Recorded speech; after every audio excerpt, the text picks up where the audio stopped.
Well, this channel is officially 2 years old, and while last year I was too busy and tired to make an anniversary special, this year I wanted to do something. So I'm finally going to venture into a type of video I've been looking to make since before I even thought of making this a channel. Countdowns. I had list videos on my previous channel, but those weren't ranked. So for a type of video I've wanted to do for a while, I've chosen to pair it with a topic I've wanted to cover for a while. Characters from the Riordanverse. Rick has made quite a few characters to inhabit his universe, even with the mythological figures he adapted from the source material. And while the fandom certainly has their favorites and biases, especially towards certain sub-series, I've got love in my heart for characters from all across the Riordanverse, hence why I've expanded this list to a top 20 with several honorable mentions. Also, there will be spoilers for all previous series and side stories, so if you have not read all the series, you have been warned. So without further ado, let's get started. Honorable mentions. Samira Al-Abbas, one of the best supporting characters from the Magnus Chase series, always there to give Magnus, and by extension the reader, a rundown on the situation no matter where he is in the Nine Realms. But what gets her up here is her vulnerability, and how she overcomes it. As a child of Loki, Sam can shapeshift, but unlike Alex, she fears her powers, and this allows Loki to control her until she masters them. But thanks to some practice and support from her friends and sibling, she's able to overcome her fear. Walt Stone, one of the new magicians brought in by the Canes to try and combat Apophis in the second book, and he's one of the best. His family line is cursed with an early grave, but Walt still resolves to do everything he can while he's still around. He develops ways to use magic without draining his life force, but he will not hesitate to use his own magic when it's necessary, even if it means lessening his remaining time. Certainly deserving of the recognition he gets in the Kane Chronicles, even if he's part of the first problematic ship in the franchise. Bess, our first god, and one of the few I felt was well characterized enough to make it in. A friend of Bast, and by extension very willing to help out the Kane siblings, and he's just wonderful. He's fun and powerful, able to scare two gods out of the Kane's grandparents. He's such a great emotional support for the kids that when he's seemingly gone, it marks an appropriate tonal shift in the story. Bast. Similar to Bess, she's a wonderful support for the Kane siblings on their first adventure, and the series as a whole. She has secretly been their companion for their entire lives as their seemingly normal cat Muffin, but she does so much in the first book, teaching them about the Egyptian myth world and various types of magic that they can learn, and she even offers them refreshments. What more could a beginner magician ask for? Alabaster Torrington. You probably have not heard of this guy since I'm guessing most of you have not read the Demigod Diaries, so to quickly explain, his only appearance so far is in the short story Son of Magic by Haley Riordan, making him the only demigod on this list not created by Uncle Rick. He's a son of Hecate and a former member of Kronos' army, so he's got a little bit of a grudge against the gods and against Percy. He's aware of the deal Percy made, and he assumes that Hecate was forced into the deal that gave her a place among the gods. Hecate fears that he'll join Gaia's forces in further attempt to take down the gods, but she knows this will only cause more unnecessary bloodshed. But over the course of his confrontation with Lamia, he learns of the futility of revenge, and as we don't see him in Heroes of Olympus, he must have taken it to heart. Tyson. What could I possibly say about Tyson that most of you don't already know? He's sweet, lovable, and a talented smithy. He's been through a lot, but he takes it all in stride, and though he seems a bit inept in certain situations, he's smarter than he looks. His smith skills have been a massive boon to Percy more than once in everything from casual chariot battles, as casual as camp activities get, to protecting Percy from monsters in critical moments. But the reason he's here is because his presence always puts a smile on my face, much like it does to Percy after accepting the Cyclops as his brother. And our final honorable mention, Sadie Kane.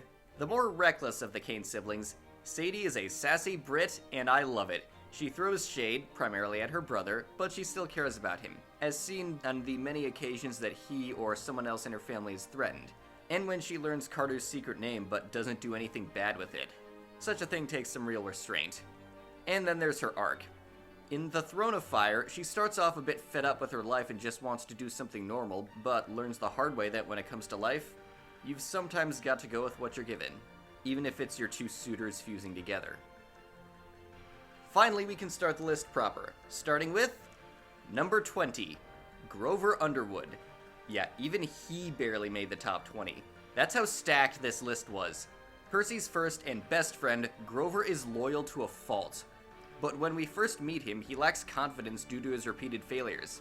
Despite that, however, he doesn't let that stop him, and unlike many similar characters in other stories, he has his own goal and his own character arc. In the beginning of the series, he wants to find the lost god Pan so he can save the natural world. And he doesn't give up on this, even though Pan has been missing for thousands of years. And when Pan fades away, Grover does everything he can to carry on his will all the way up to Trials of Apollo. But he'll always help out a friend in need, even if it takes him away from his life's mission for a bit. Number 19, Jason Grace. I honestly considered leaving him off the list, but thanks to the Burning Maze and giving his character another look, I've grown fond of the probably most well-behaved demigod in the entire universe. Jason is the most paragon hero in the Riordanverse. Even after getting his memory wiped and having to redefine his own identity, he always goes out of his way to do the right thing. When Nico is forcibly outed as a gay guy, Jason supports him as best he can. When he finds a minor storm goddess who is dissatisfied with the recognition she's received, Jason not only promises to help, he follows through for all the minor gods, devoting a ton of time to creating a massive plan to give them all recognition at Camp Jupiter. But what puts him this high are his actions in the Burning Maze. Much like Piper, he needs to redefine what his identity is, completely separate from the circumstances he was placed into. But he never stops caring as much as he can.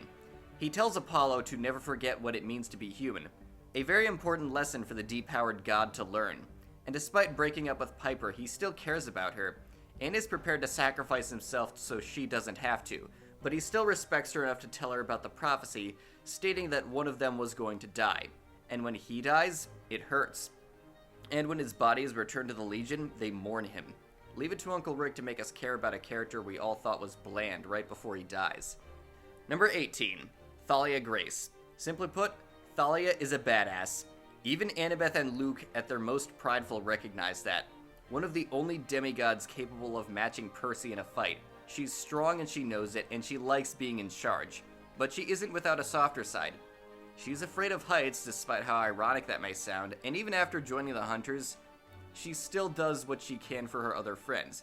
And much like the Goddess of the Hunt, despite being a part of a group that forbids the company of men, she has some genuine love for her brother and is willing to help out a friend whenever she can.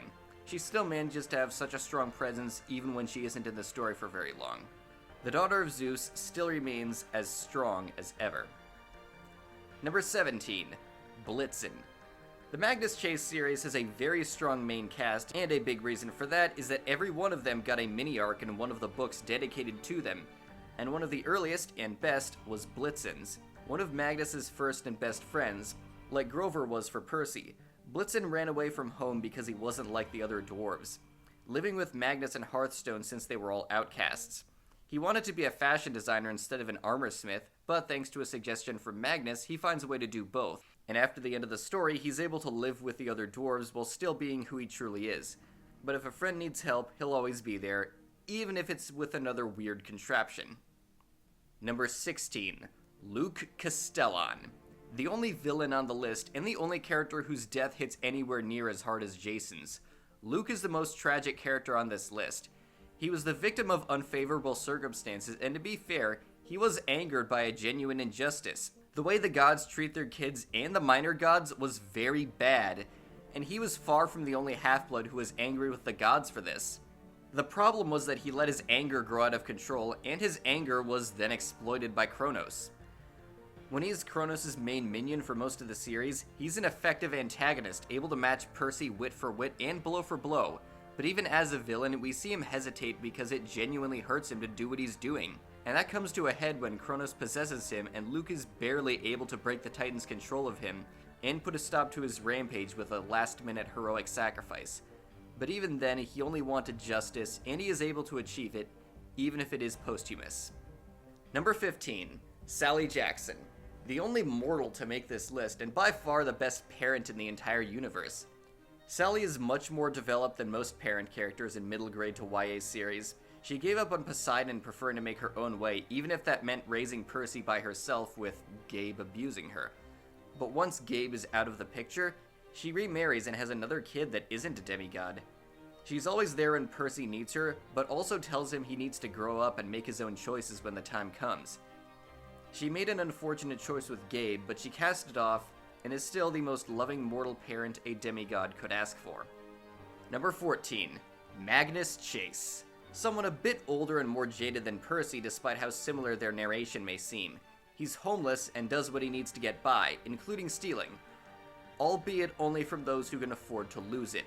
But over the course of the series, he becomes more empathetic and willing to fend off Loki's schemes and help anyone on his team. And he's able to lift them all up, helping them grow into stronger people. Plus, after getting to know her, he becomes a pretty staunch ally and boyfriend to Alex, thereby getting over any internal queer phobia he may have had towards his own sexuality. And he ends the series doing whatever he can to help other people in the position he was once in. It just goes to show what a little empathy can do. Number 13. Hazel Levesque. Hazel is one of a few characters in this universe supposedly doomed to an early grave. Born a child of Pluto, and with the ability to summon jewels from the earth that can curse people, and needing to sacrifice herself decades ago to stop Gaia. Hazel was practically cursed herself. Then she gets resurrected in our time, not knowing how permanent it is. Her mental state still isn't the best, but thanks to some help from Percy, Frank, and Nico, she's able to gain some confidence for the first time in her life, and she fights to save her friends and her brother. And she goes from a timid girl to a total badass, but someone who is deeply compassionate and protective no matter the circumstance. Fitting that she takes Rhaena's place as Praetor. There are very few demigods who would be better for the job. Number 12. Piper McLean. Another member of the Seven Half-Bloods cursed with a power they didn't ask for.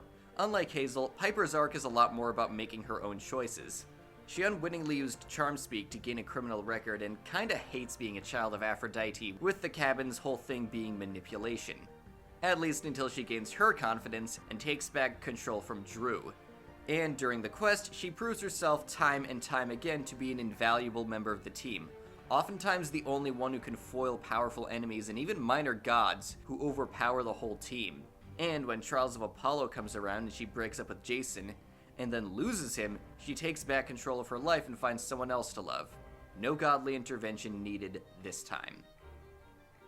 Number 11. Carter Kane. Of all the characters in the Kane Chronicles, even those I liked, there weren't many arcs I got invested in. But of those, my favorite was Carter.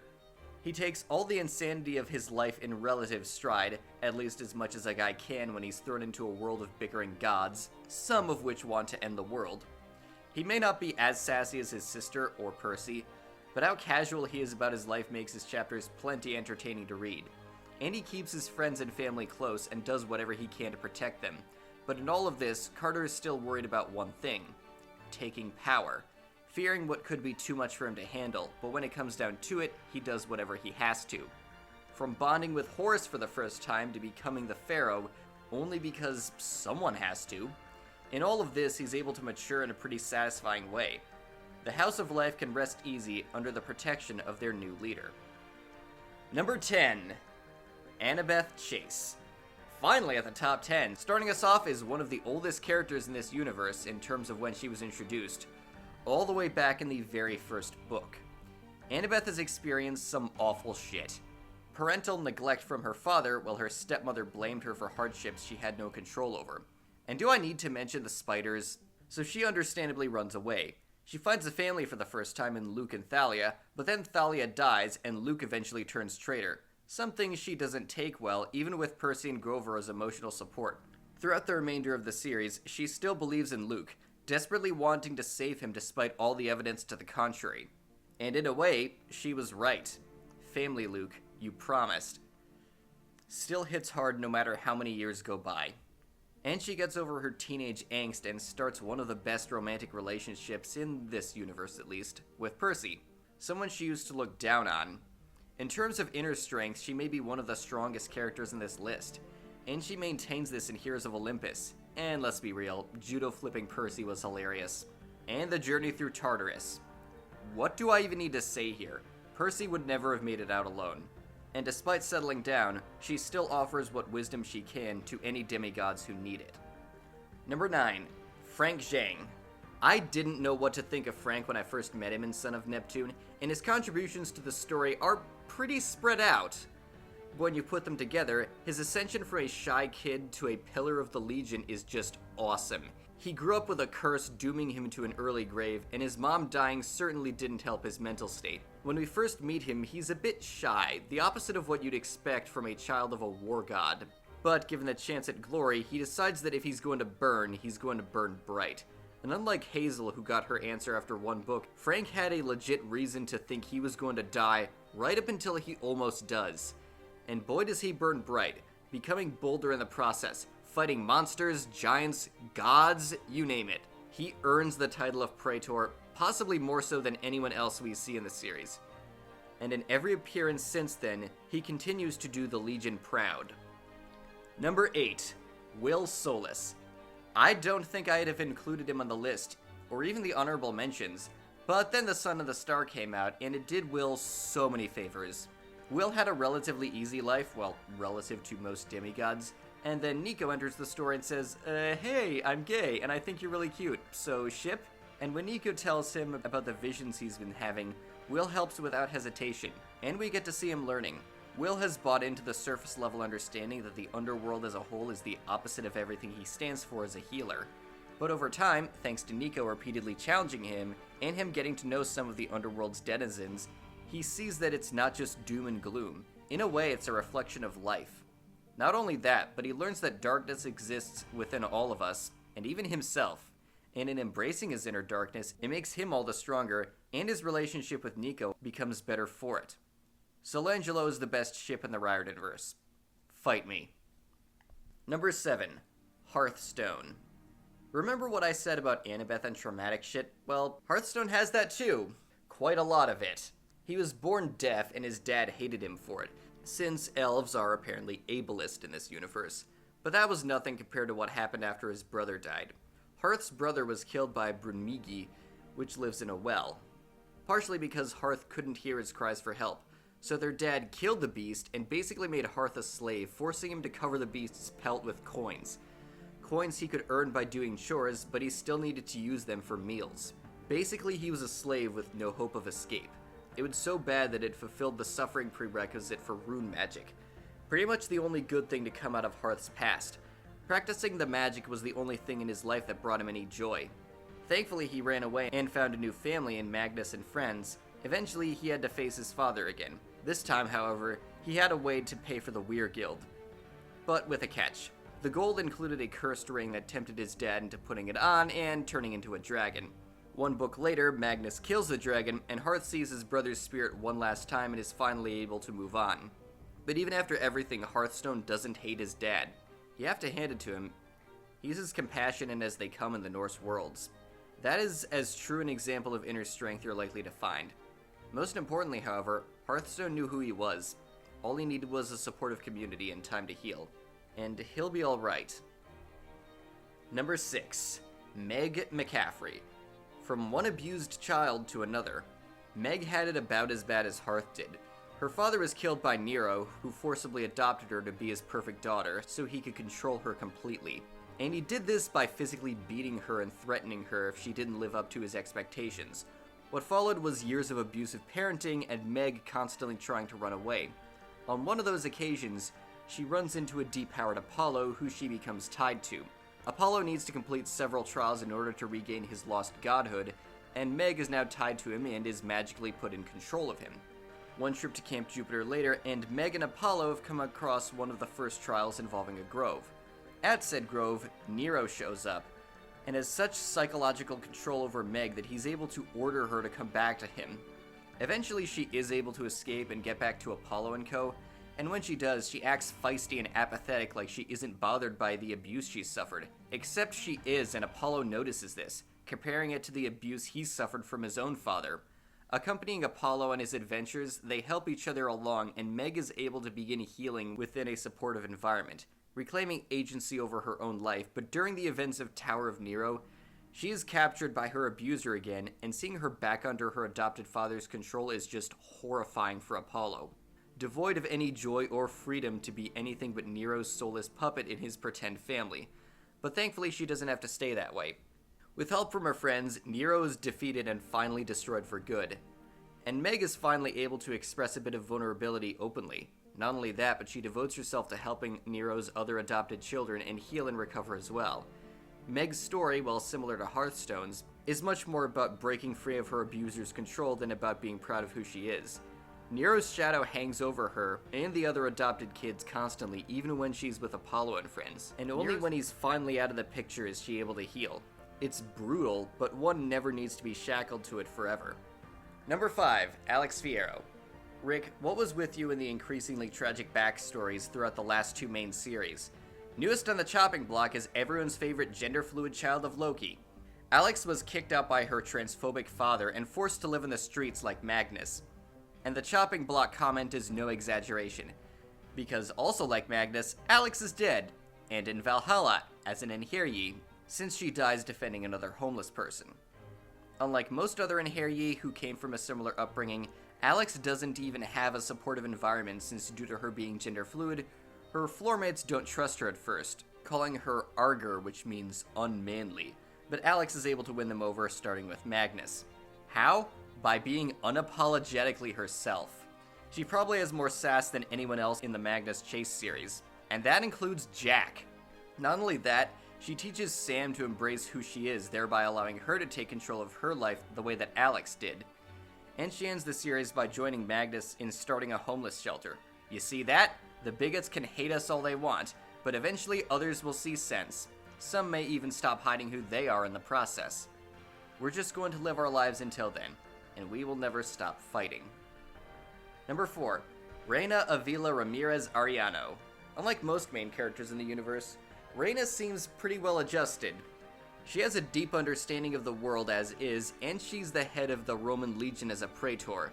Well, single praetor, since Jason was plucked from camp and put on the other side of the country. Reina apparently wanted to romance him, so when Percy shows up, she tries romancing him too, but she gets rejected by not just Percy, but Jason as well when he gets back. But she doesn't let that stop her, because she has a duty to the Legion. She continues to help throughout the Heroes of Olympus, since thanks to her automaton dogs, she's able to discern that Annabeth was telling the truth, that there is a conspiracy within the Legion to get the camps to fight each other. Eventually, once the heroes are able to get their hands on the Athena Parthenos, which can supposedly heal the divide, Reina, with help from Nico and Coach Hedge, is the one to deliver it. During this time, she and Nico are able to open up to one another, and it helps them both. Fast forward to Tyrant's Tomb, and Reina is still acting as praetor, but during the events of the book, she's come to terms with something. She's a romantic asexual. Yes, those two things can go together. Sexual and romantic attraction are two different and separate things, but she has a duty to the Legion, until Frank and Hazel both prove themselves able to handle things. So, she joins the Hunters of Artemis, now able to live her life free from the responsibilities and expectations she once had. I admit part of the reason I've placed her so high is because I feel her arc touches upon some of the nuances of being a-spec. My interpretation was that getting together with Jason or Percy, for that matter, was something that she considered partly out of duty or societal expectation, rather than what she actually wanted. And her arc is about casting off said expectations and choosing a life more suited to her. Asexuality isn't as policed in society as, say, homosexuality or bisexuality, but even then, our heteronormative society's expectation can lead an ace or aro person to try anyway before realizing that it isn't right. That's what happened to Reina. As someone who experienced something similar, it was its own kind of special validation for me. And seeing that in a universe I've loved since I was 10 was one of the best experiences I've ever had with a book series. Number 3, Apollo/Lester Papadopoulos. Arguably the single greatest character arc we've seen from Rick thus far. It's not quite Zuko tier, but it's close. At the end of Heroes of Olympus, Apollo is punished by Zeus by being stripped of his power and put in the body of a flabby teenager named Lester Papadopoulos. And Apollo hates this. For most of the first book, his thought process is still clearly that of a god. He constantly obsesses over the imperfections in his mortal body, and makes the mistake of swearing on the river Styx to never do any archery until he regains his godly form. Also, he kinda drops a few comments that he still sees heroes as disposable. But all of this changes. Like I mentioned earlier, Nero shows up and is able to talk Meg into coming back with him. Apollo survives because Nero lets him. But watching this happen lights a fire in him, because over the course of the first book, he had grown fond of her. Fast forward to book 2, and when Meg returns to him, Apollo can tell she's shaken up by her experience, and he can tell why. He's been abused by his own father, so he's able to connect with her and help her heal from her abuse.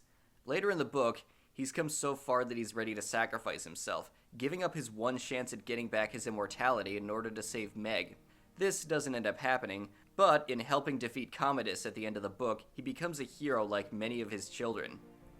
Throughout the rest of the series, Apollo works to defend his new friends and make up for all the mistakes he's made, especially to those he hurt during his time as the Sun God. In Book 3, Jason, his half-brother, tells him one last important thing: never forget what it is to be human. And he doesn't, even after reclaiming his position. The series ends with what's basically a montage of Apollo going to all the major locations he visited over the course of the series and making sure everyone is okay, and even doing a few favors for them. Still to this day, one of the most satisfying things I have ever read. Number 2. Percy Jackson. I know. All of you probably expected him to be number 1. Even I expected him to be number 1 when I was planning this list. He's by far the most iconic character in the universe. He's the protagonist of the first and most popular series, and even the following sub-series are occasionally referred to as Percy Jackson series or Percy Jackson universe. You can see that even in the title of this very video.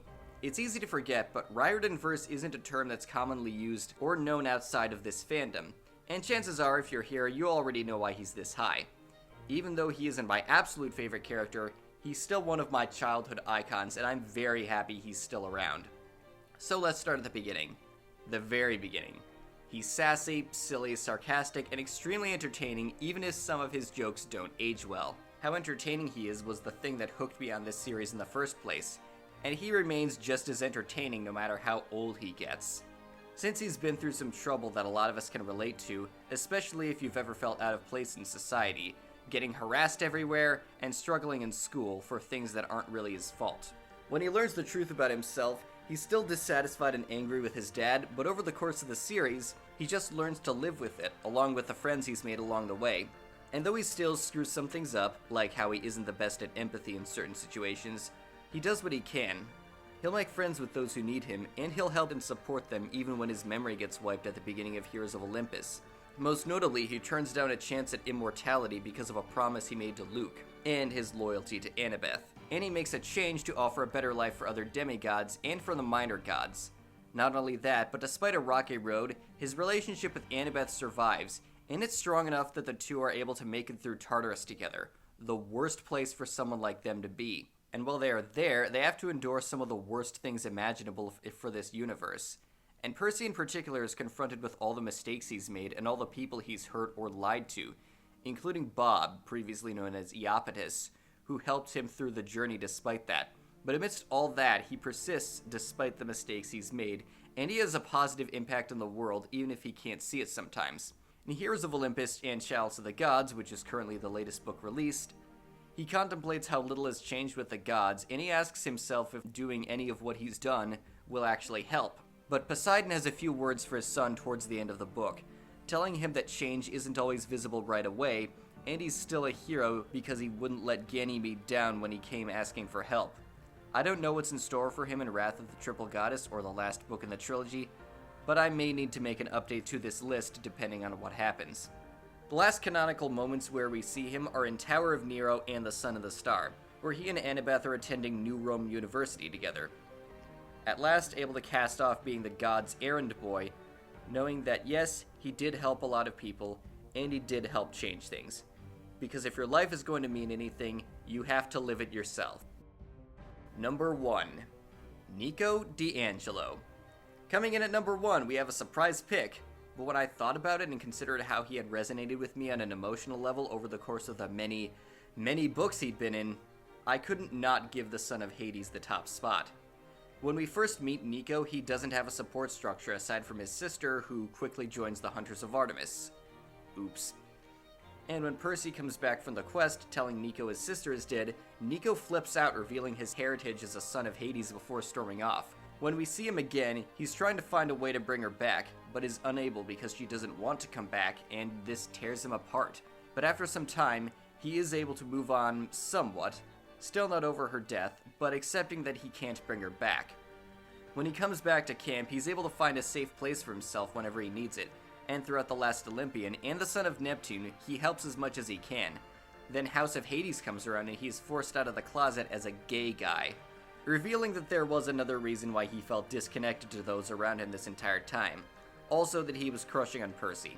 But thanks to some help from Reyna and some support from Jason, he's finally able to come out of the closet properly. Not just to Percy, but to his new boyfriend, Will Solus. And that finally brings us to the Son of the Star, which cements him at the top of this list.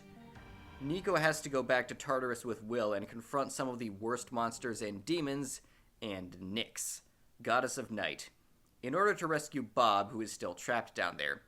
He's afraid, but he goes.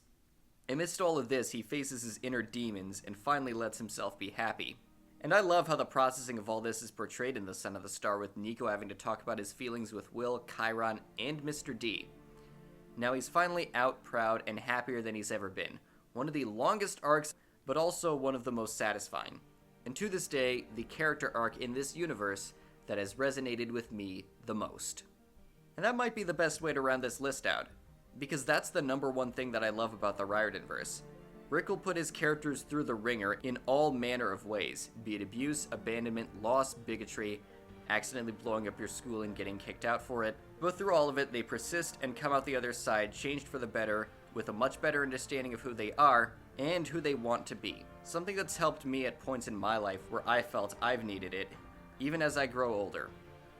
Which is why I decided to celebrate 2 years of this channel with this list, and by asking you all who your favorite characters are, and if you have your own list, please put it in the comments below. I am Kieran Mythos, thank you all for sticking with me this long, and here's to many more.